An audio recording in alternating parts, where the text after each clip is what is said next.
नमस्कार, मैं रवीश कुमार। आज का भारत काम कर रहा है या टाइम पास कर रहा है? इस सवाल का जवाब इस बात से मिल जाएगा कि हम किन चीजों को लेकर बात कर रहे हैं और किन चीजों को लेकर बात नहीं कर रहे हैं या बहुत कम बात कर रहे हैं।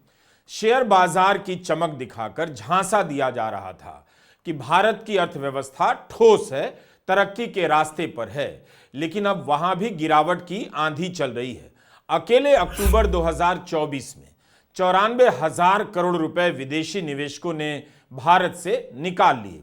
सितंबर के महीने में चीन में भारत की तुलना में 14 गुना पैसा विदेशी निवेशकों ने लगाया। नवंबर में 26,500 करोड़ रुपए भारत के बाजार से एफपीआई ने निकाल लिए। दिसंबर और जनवरी में थोड़ा सुधार हुआ, मगर तेजी से बढ़ोतरी नहीं हुई।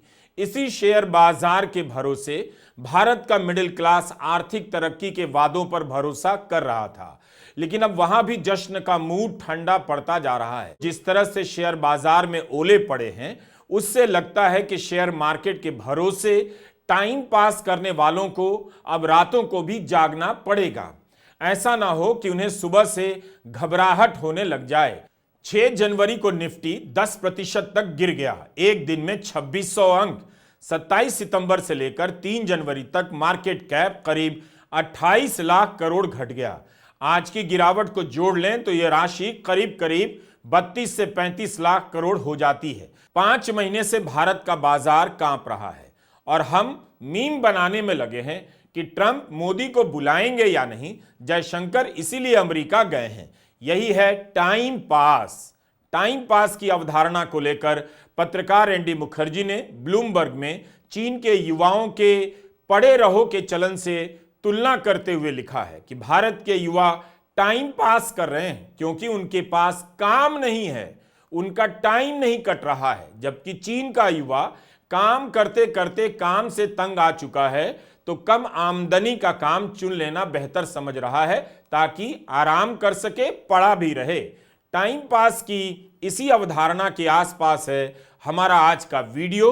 टाइम तो भारत का भी पास नहीं हो रहा है, इसलिए हर दिन तरह तरह के उल्टे सीधे बयानों पर घमासान बहसों का मंच सजाया जा रहा है ताकि आपका सबका टाइम पास हो सके और जरूरी मसलों पर कम बात हो। जैसे प्रियंका चतुर्वेदी ने इंडिया टुडे की एक रिपोर्ट ट्वीट की है जिसमें बताया गया है कि लाडकी बहन योजना से 20 लाख महिलाओं के नाम हटाए जा सकते हैं। प्रियंका चतुर्वेदी ने इस खबर पर लिखा है कि ओके बहनों, वोट दो और धोखा लो। हिंदू अखबार की नवंबर की खबर है, खाद्य महंगाई से निचोड़ी जा चुकी मिडिल क्लास ने अपनी बेल्ट कस ली है। अमर उजाला की सितंबर की हेडलाइन है, आरबीआई के मुताबिक परिवारों की घरेलू बचत घटकर 50 साल में सबसे कम हो चुकी है, देनदारियों का भी बढ़ा बोझ।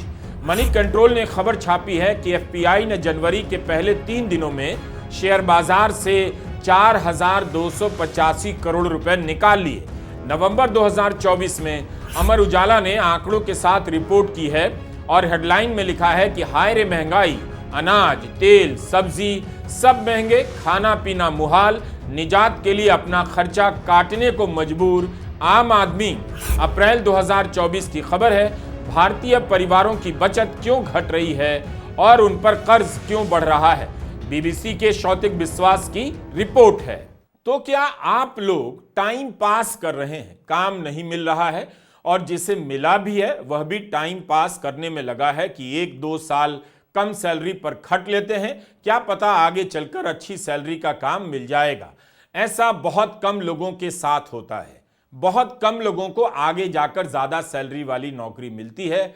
ज्यादातर जिंदगी भर कम सैलरी पर ही काम करते रह जाते हैं। भारत की अर्थव्यवस्था बुनियादी रूप से कई साल तक कम सैलरी पर, कम मजदूरी पर खटने वाली अर्थव्यवस्था है। सब कुछ शानदार लगे इसलिए हजारों करोड़ रुपए फूंक कर विज्ञापनों में भारत को चमकाया जा रहा है। अब कुंभ के अवसर पर ही आप चारों तरफ लगे विज्ञापनों को देख लीजिए। कम से कम एक सवाल अपने लिए तो कीजिए कि अनंत काल से भारत के लोग कुंभ में जाते रहे हैं। क्या तब कुंभ को लेकर इस स्तर का विज्ञापन हुआ करता था? महाकुंभ, दिव्य कुंभ के नाम से दिल्ली के बस स्टैंड और ढेर सारी जगहों पर कुंभ का विज्ञापन छाया हुआ है।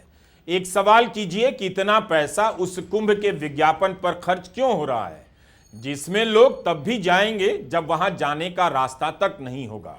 अगर दिल्ली में इतने विज्ञापन लगा रहे हैं, लोगों को भेजना ही मकसद है, तो एक काम और कीजिए, सभी दफ्तरों को 5 दिन के लिए बंद कर दीजिए। कॉरपोरेट कंपनियों से कहिए कि आप भी 5 दिन के लिए बंद कीजिए, ताकि सभी लोग कुंभ में जाकर नहाने का अवसर प्राप्त करें और पाप से मुक्ति पाएं। सवाल यही नहीं कि स्कूलों में शौचालय नहीं है, यह भी है कि वहां पढ़ाई का स्तर कितना खराब है। वैसे प्राइवेट स्कूलों में भी पढ़ाई का स्तर बहुत अच्छा नहीं है, लेकिन जिन स्कूलों में गरीबों के बच्चे पढ़ते हैं उनमें सुधार का यह स्तर क्यों है और इस पर बात क्यों नहीं होती? और जब बात होती है तो आप दिलचस्पी क्यों नहीं लेते? आपको इसमें मजा क्यों नहीं आता? क्या आपको पता है कि इसका असर आपकी ही जेब पर पड़ता है जब आप बच्चे को ट्यूशन से लेकर कोचिंग में भेजने के लिए मजबूर होते हैं? मोदी सरकार के 10 साल बीत गए, कभी तो इस पर बात कीजिए कि इतना टैक्स देने के बाद आपकी जिंदगी की टंकी फुल क्यों नहीं हो पा रही है। हम दूसरे मुद्दों को गैर जरूरी नहीं कह रहे, लेकिन क्या हम इन मुद्दों पर उस तरह से बातें कर रहे हैं जिस तरह से सोशल मीडिया पर लोग इन लोगों की बातें कर रहे हैं? कुमार विश्वास, प्रशांत किशोर, रमेश बिधूड़ी की बातें हो रही हैं। एक कवि और कथाकार ने शत्रुघ्न सिन्हा की बेटी और अभिनेत्री सोनाक्षी सिन्हा पर निजी टिप्पणी कर दी तो उसकी निंदा होनी चाहिए। जिस करीना कपूर से मुलाकात का वीडियो प्रधानमंत्री धन्य भाव में शेयर करने से नहीं अघाते, उनके बच्चों से मिलने की इच्छा जाहिर करते हैं, कुमार विश्वास करीना कपूर के नाबालिग बेटे तैमूर पर टिप्पणी करते हैं। तैमूर नाम को लेकर उनका यह बयान दोहराने लायक है, लेकिन सवाल उस जनता से भी है जो वहां बैठे इन बातों पर तालियां बजाती है। इस तरह की पब्लिक का क्या लेवल है? वैसे तैमूर का मतलब लोहा होता है, जिसे फौलाद कहते हैं। असम की मुख्यमंत्री रही हैं अनवरा तैमूर। 2020 में इनके निधन पर प्रधानमंत्री मोदी ने दुख व्यक्त किया था। तब तो यह नहीं कहा कि इनका नाम किसी आक्रांता के नाम पर है तो हम श्रद्धांजलि नहीं देंगे। किसी दिन कुमार विश्वास अमित शाह के नाम में शाह को लेकर ही उल्टा सीधा ना बोल दें। कुमार विश्वास का पुराना वीडियो भी वायरल किया जा रहा है, जिसमें वे फिल्म अभिनेत्री मल्लिका शेरावत के कपड़ों और शरीर की बनावट पर टिप्पणी कर रहे हैं। शरीर के किसी भी आकार पर अभद्र टिप्पणी उस पश्चिमी समाज में भी अशोभनीय मानी जाती है, जिसे दिन रात गरिया गरिया कर पूरब के कुछ लोग अपने आप को सभ्यता का जन्मदाता कहते हैं और सुनने वालों को मूर्ख बनाते हैं। इसी पूरब के एक और सूरज हैं रमेश बिधूड़ी। लोकसभा के भीतर अभद्र और नफरती बयान देने के बाद अब गाल और बाप बदलने की बात कर रहे हैं। इनके बयानों पर क्या ही बात की जाए। बात यह है कि इनकी चर्चा हो, निंदा भी हो, क्योंकि ये लोग सार्वजनिक व्यक्ति हैं। लेकिन कहीं ऐसा तो नहीं कि इन विवादों बयानों के पीछे आपके आर्थिक जीवन की कड़वी बातें गायब की जा रही हैं। यह बहसें बता रही हैं कि आज का भारत किन मुद्दों में उलझा हुआ टाइम पास कर रहा है, उसके सपनों का स्तर कहां से कहां पहुंचा दिया गया है। इसी टाइप की बहसों से भारत के लोगों का टाइम पास किया जा रहा है, क्योंकि बात करने के लिए कुछ और है नहीं उसके पास। भारत की जनता हिंदू सुख में डूबी हुई है। वो भूलती जा रही है कि मर्यादा क्या है, आचरण क्या है। इस तरह का दौर जब आता है तो उसी के हिसाब से कवि भी आते हैं, उसी के हिसाब से राजनेता भी। राजनीति में सबसे आसान काम है क्या है?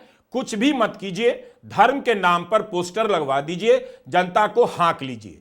तो फिर वह जनता कौन है जो दिन रात सोशल मीडिया पर टैक्स की पीड़ा को लेकर लतीफे बना रही है? आप ज्यादा टैक्स देते हैं, लेकिन क्या उसके बदले आपको बेहतर जीवन स्तर मिल रहा है, शहर मिल रहा है? इसकी चिंता को भी हिंदू सुख में शामिल कर लीजिए। कौन रोक रहा है? मोहनदास पाई, इन्होंने 10 साल में प्रधानमंत्री मोदी के समर्थन में न जाने कितने ट्वीट किए, खुलकर वकालत करते रहे। लेकिन प्रधानमंत्री मोदी के 10वें साल के आखिरी महीने में 29 दिसंबर को प्रभु चावला का एक लेख ट्वीट करते हैं, कहते हैं भारत को अपने शहरों में जीवन के स्तर में सुधार करने की अर्जेंट जरूरत है। बहुत ज्यादा भ्रष्टाचार है, खराब बुनियादी ढांचे से लोगों को तकलीफ हो रही है। लिखा है कि 2025-26 के बजट में वित्त मंत्री को शहरों को अधिक फंड देना चाहिए। प्रधानमंत्री, गृह मंत्री, वित्त मंत्री, सड़क मंत्री सभी को टैग कर दिया है। इन्हीं मोहनदास पाई का एक और ट्वीट है उसी दिसंबर के 2 तारीख का। प्रधानमंत्री मोदी ने $200 बिलियन के 340 इंफ्रा प्रोजेक्ट की प्रगति को सुनिश्चित किया है। मोहनदास पाई प्रधानमंत्री मोदी को बधाई दे रहे हैं और 27 दिनों के बाद कह रहे हैं भारत के शहरों की खराब इंफ्रास्ट्रक्चर से लोगों की तकलीफ बढ़ गई है। 10 साल में अगर भारत के शहर खराब हुए हैं इतने कि उन शहरों में रहने वाले लोगों के जीवन स्तर में सुधार की अर्जेंट जरूरत है, तो फिर 10 साल तक क्या हो रहा था? जब जीवन स्तर ही बेहतर नहीं हुआ तो क्या बेहतर हो गया? स्मार्ट सिटी की योजना को लेकर कितना उत्साह दिखाया गया। आज आपके शहरों की हालत इतनी बदतर क्यों है? हालत ना सुधरे लेकिन आप बहस क्यों नहीं कर रहे हैं? क्यों यह आपकी प्राथमिकता में सबसे ऊपर नहीं है? मनोज अरोड़ा लेखक और पर्यावरणविद हैं। इन्होंने लिखा है, मुझे स्मार्ट सिटी नहीं चाहिए, मुझे एक साफ सुथरा, सामान्य चलने टहलने वाला, कम प्रदूषित, गैर स्मार्ट सिटी चाहिए जहां सड़कों पर गाय ना हो, गलियों में कचरा ना हो। मैं उस शहर की तलाश में हूं जहां ट्रैफिक के नियमों का उल्लंघन करने पर सजा मिले और जहां लोग कानून तोड़ने से पहले 2 बार सोचें। मुझे ऐसा शहर दीजिए जो औरतों के लिए रात में भी सुरक्षित हो। मैं उस शहर को ज्यादा पसंद करूंगा जहां शिकायत दर्ज कराने पर समाधान भी हो। मुझे स्मार्ट सिटी नहीं चाहिए। 10 साल में स्मार्ट सिटी ने आपको कुछ भरोसा नहीं दिया। शहरों की रैंकिंग के नाम पर आपको बताया जाने लगा कि बहुत कुछ हो रहा है, लेकिन वहां रहने वालों की सच्चाई यह है कि एक बार अमेरिका सीटी बजा दे तो सब अपने अपने घर का दरवाजा खुला छोड़कर न्यू जर्सी के लिए दौड़ पड़ेंगे। कर्नाटका ने 6 शहरों में स्मार्ट सिटी प्रोजेक्ट की जांच के आदेश दिए हैं क्योंकि 6 शहरों में काम संतोषजनक नहीं पाया गया। बिल्कुल जांच होनी चाहिए और हर शहर में होनी चाहिए कि इस स्मार्ट सिटी से आपके शहर कितने स्मार्ट हुए हैं। कर्नाटका के मंत्री का कहना है कि आप बुनियादी ढांचे में सुधार को, रूटीन सुधार को स्मार्ट सिटी में जोड़ना चाहिए। स्मार्ट सिटी के तहत बड़े सुधार होने चाहिए, ना कि पानी बिजली की सप्लाई जैसे सुधारों के आधार पर ही स्मार्ट सिटी घोषित कर दिया जाए। जो काम दिल्ली का है उसी को नया नाम दे दो स्मार्ट सिटी, या वाकई में आपका शहर पहले से ज्यादा स्मार्ट हो गया है। आप खुद भी चेक कीजिए, आपके शहर में मच्छर ज्यादा हैं और कम डॉक्टर क्यों हैं? जब 2015 में स्मार्ट सिटी प्रोजेक्ट आया तो इसके तहत शहरों में कंपटीशन कराया जाने लगा। शहरों के नाम प्रस्तावित होते थे और सबसे अच्छे प्रस्ताव का चयन कर किसी शहर को स्मार्ट सिटी बनाने की लिस्ट में शामिल किया जाता था। अब लोगों को फिर से कंपटीशन करना चाहिए, जाकर चेक करना चाहिए कि उनका शहर कितना स्मार्ट बना है। हम बस याद दिलाते हैं, 29 जुलाई 2024 को पुणे शहर में तेज बारिश के कारण बाढ़ जैसी स्थिति पैदा हो गई।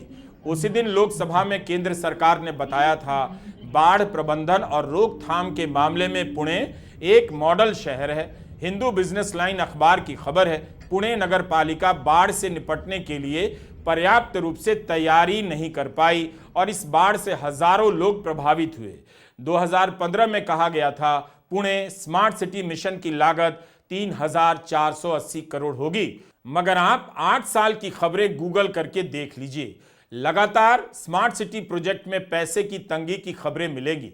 2024 आते आते तो यह रिपोर्ट होने लगा कम दरों पर स्मार्ट सिटी विकास कार्यों के टेंडर प्राइवेट प्लेयर को दे दिए जाएंगे, क्योंकि 4 बार टेंडर जारी करने पर कोई आगे नहीं आया। पुणे से लेकर नासिक की खबरों को पलटिए, नासिक को भी स्मार्ट सिटी में शामिल किया गया। यहां भी कई प्रोजेक्ट के अधूरे होने की खबरें छपती रहती हैं। नवंबर 2024 में रिपोर्ट छपी, स्मार्ट सिटी नासिक के पुराने शहर में इस मिशन के तहत 197 में से 57 सड़कें नहीं बन पाई थीं। आप बताइए, आपके व्हाट्सएप ग्रुप में स्मार्ट सिटी को लेकर बात होती है या नहीं? न्यू जर्सी और लंदन में रहने वाले अपने परिचितों से आपने पूछा है, उनको अपने शहर का वीडियो भेजा है कि आपका शहर भी स्मार्ट सिटी हो गया है? यह रिपोर्ट भी पिछले हफ्ते की है।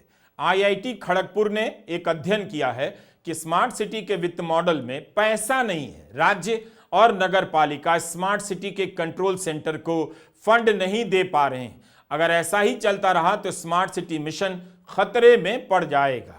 तो भारत के ज्यादातर शहरों और जिलों का यही हाल है। वहाँ ढंग का कॉलेज नहीं, अस्पताल नहीं, शहर के बाईपास पर निकल जाइए तो दूसरे शहर की तरफ भागते हुए एम्बुलेंस गाड़ियों की भीड़ नजर आ जाएगी। अस्पतालों की तलाश में मरीज भी आपात स्थिति में पलायन कर रहा है।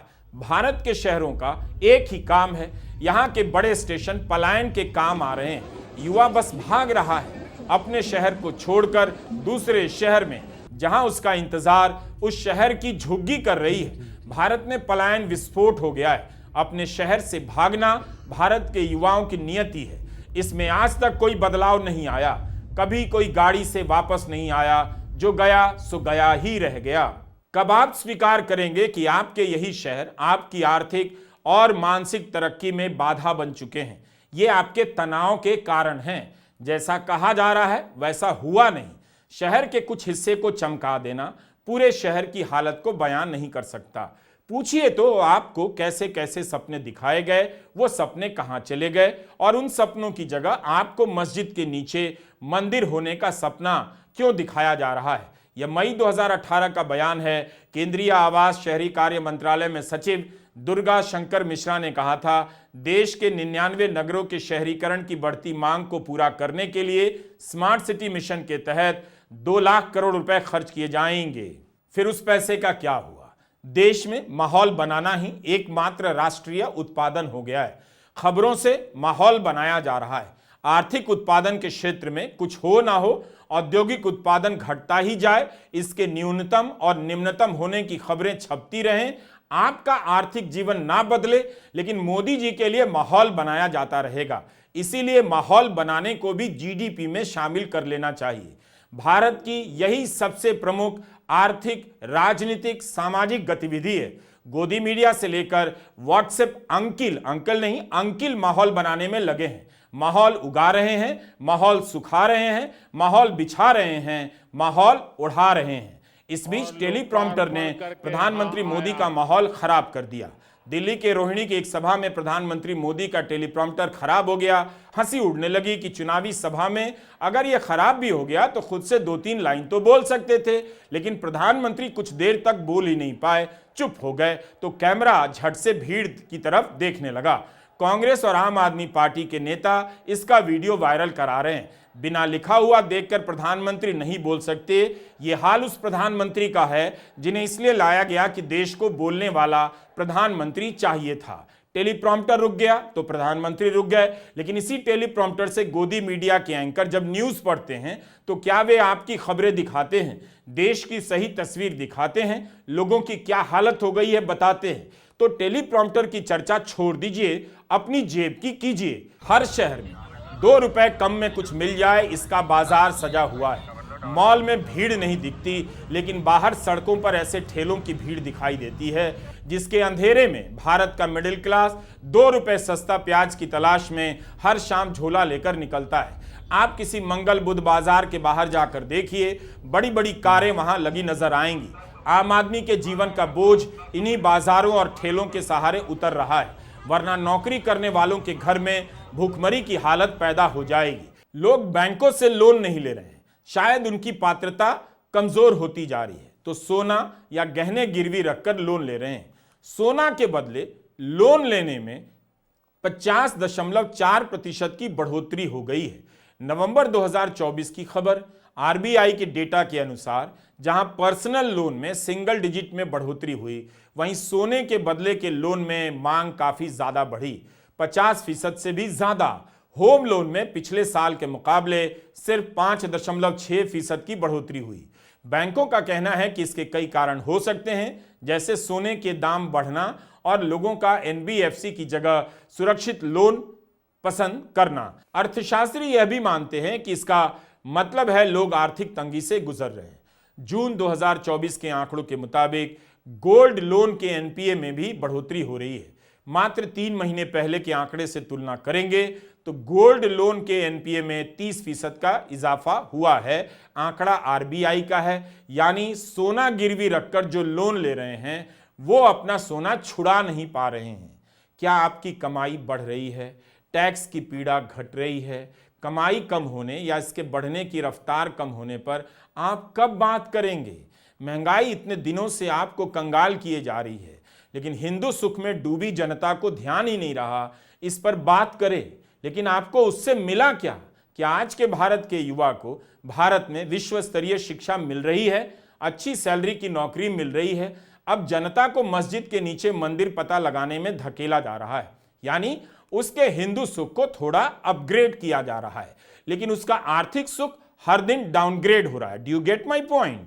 यह चीन का एक मोहल्ला है। इस वीडियो के सहारे हम आपको एनडी मुखर्जी के लेख के बारे में बताना चाहते हैं। शहर का भीतरी इलाका कितना व्यवस्थित नजर आ रहा है। एनडी मुखर्जी यह दिखाने का प्रयास कर रहे हैं कि चीन के युवाओं के पास काम बहुत ज्यादा है, काम ने उन्हें निचोड़ लिया है। इससे छुटकारा पाने के लिए वे कम काम के अवसर की तलाश कर रहे हैं। इसे अंग्रेजी में लाइंग फ्लैट कहते हैं, यानी पड़े रहो, काम भी करो लेकिन भागम भाग कुछ कम हो। उनके अधिक काम और कम काम के बीच चुनाव करने का मौका है, लेकिन भारत के बबुआ लोग के पास काम ही नहीं है। डेस्टिनेशन वेडिंग का सपना देख रहे भारत के बबुआ और बबुनी बोथ काम के सपने से दूर होते जा रहे हैं। अब वे अपनी बेरोजगारी से संतुष्ट होने का उपाय खोज रहे हैं। इस संतुष्टि के लिए वे तरह तरह के डिस्कोर्स पैदा कर रहे हैं। डिस्कोर्स मतलब चर्चा, बहस का टॉपिक ला रहे हैं ताकि फालतू की बहसों में उनका टाइम कट जाए और इन बहसों में डूब कर लगे कि बेटा नौकरी नहीं पा रहा है जिस देश में, उस देश का निर्माण करने में लगा है। पहले ठीक से तो नहीं हुआ सब, अब हमारा बेटा कर रहा है। चीन के युवाओं के पास तो माँ बाप का कमाया हुआ धन है, लेकिन भारत के ज्यादातर युवाओं के पास माँ बाप का धन नहीं है। जिस देश की ज्यादातर आबादी 25,000 महीना भी नहीं कमा पाती, वो अपने बच्चों के लिए क्या ही धन छोड़ेगी। एनडी मुखर्जी का कहना है, इंडिया का युवा जिस मिडिल क्लास करियर और जिंदगी का इंतजार कर रहा था, वो कभी आया ही नहीं। इस युवा वर्ग के पास भविष्य की कल्पना तो है, लेकिन उसे हासिल करने की क्षमता नहीं है। कोविड के बाद से भारत के बीए, बीकॉम पास युवाओं में बेरोजगारी 29% तक हो गई है। महिला स्नातकों में बेरोजगारी और भी ज्यादा है, 34%। जो जितना पढ़ा लिखा है वो उतना ज्यादा बेरोजगार है। यह आज का इंडिया एंड भारत भी है। जो कम पढ़ा लिखा है उसमें बेरोजगारी 3% है। भारत का युवा कॉलेज के कैंटीन में समय बिताया करता था, अब उसकी जगह स्मार्टफोन के साथ बिता रहा है। 2024 में भारत का युवा हर दिन औसतन 4 घंटा सिर्फ मोबाइल फोन पर लगा रहा। इस समय का एक बड़ा हिस्सा रील देखने में बीतता है। 2024 की अंतर्राष्ट्रीय लेबर ऑर्गेनाइजेशन की रिपोर्ट में यह सब बताया गया है। तो यह हाल है हिंदू सुख में डूबे और टैक्स की मार से करा रहे भारत के मिडिल क्लास के लाडलों की। उसकी हालत यह हो गई है कि जब बड़ा कुछ नहीं हुआ तो वह कुछ ना कुछ करने को ही बड़ा बताने लगा है और अपना टाइम पास करने लगा है। इसके लिए ऑनलाइन रमी जैसी गेम खेलने और रील देखने में अपने आप को डुबा चुका है। ऑनलाइन गेम से याद आया, लोकसभा चुनाव से पहले भारत के प्रधानमंत्री मोदी ने गेम खेलने वाले कुछ युवाओं के साथ बातचीत का एक वीडियो बनाया। इस वीडियो में प्रधानमंत्री गेमिंग के अर्थशास्त्र समझा रहे थे। उन्हें पता है कि भारत का युवा जितना ज्यादा गेमिंग करेगा, रील बनाएगा, उतना ही फायदा उनकी राजनीति को होगा। इसी नवंबर में बिजनेस स्टैंडर्ड के आर्यमन गुप्ता ने गेमिंग निवेश कंपनी लुमिकाई की रिपोर्ट के आधार पर बताया, ऑनलाइन गेमिंग पर 28% जीएसटी के बावजूद 2023-24 वित्त वर्ष में यह बाजार 23% बढ़ गया, बढ़कर 32,000 करोड़ का हो गया है। मगर आप जून 2024 की यह खबर देखिए, हिमांशी लोहचब ने इकोनॉमिक टाइम्स के लिए रिपोर्ट किया है, वैध गेमिंग पर अत्यधिक टैक्स और इस बाजार में अपर्याप्त कानूनी प्रावधानों के चलते भारत में अवैध गेमिंग प्लेटफॉर्म और जुए का बाजार 30% की दर से बढ़ने वाला है। थिंक चेंज फोरम नाम की एक संस्था द्वारा एक अध्ययन किया गया 2023 में। उसके अनुसार नियामक प्रावधानों के बावजूद अवैध जुए के बाजार में लगभग 10,000 करोड़ डॉलर हर साल लगाया जाता है, यानी 8.5 लाख करोड़ रुपए। ऑस्ट्रेलिया के भूगोल विशेषज्ञ क्रेग जेफरी की 2010 में किताब आई। इसका नाम है time pass, youth, class and politics of waiting in India. इसका हवाला देते हुए एनडी मुखर्जी ने लिखा है कि भारत के युवाओं को कभी मिडिल क्लास करियर मिला ही नहीं, उसका सपना पूरा ही नहीं हुआ। इसके चलते वह कुछ ना करने को ही अच्छा बताने लगा है। कुछ नहीं करना अब इन युवाओं का बेंचमार्क हो गया है। हम कुछ नहीं कर रहे हैं। भारत के युवाओं को यह लाइन अपनी टी शर्ट पर लिख लेनी चाहिए और फैशन बना लेना चाहिए। यह तस्वीर तो हमने एआई से बनाई है। वैसे एनडी मुखर्जी ने लिखा है, एआई के चलते इस तरह के युवाओं की हालत और बदतर होगी क्योंकि नौकरियां और ही सूखती जाएंगी। लेकिन चिंता ना करें, धर्म के मुद्दों में कभी कमी नहीं आएगी। आप खाली बैठे इन मुद्दों में उलझे रहेंगे, इसका अगले 20 साल तक इंतजाम कर दिया गया है। So don't worry. क्या आपको लगता नहीं कि आर्थिक हालत पर घनघोर बहस करने का समय आ गया है? अब इसकी सीमा पार हो रही है। अपने शहर का मूल्यांकन करने का समय आया है। किस तरह का काम मिल रहा है उस पर बात करने का समय आया है। आज आप च्यवनप्राश और बिस्कुट खरीदने की हालत में नहीं हैं। शहर में रहने तो आ गए, लेकिन खरीदने की हैसियत घटती जा रही है। आपके युवाओं की पहचान इस स्लोगन से होने लगी है, हम कुछ नहीं कर रहे हैं। जल्दी ही आपकी भी पहचान इस स्लोगन से होने लगेगी कि हम कुछ नहीं खरीद पा रहे हैं। नमस्कार, मैं रवीश कुमार।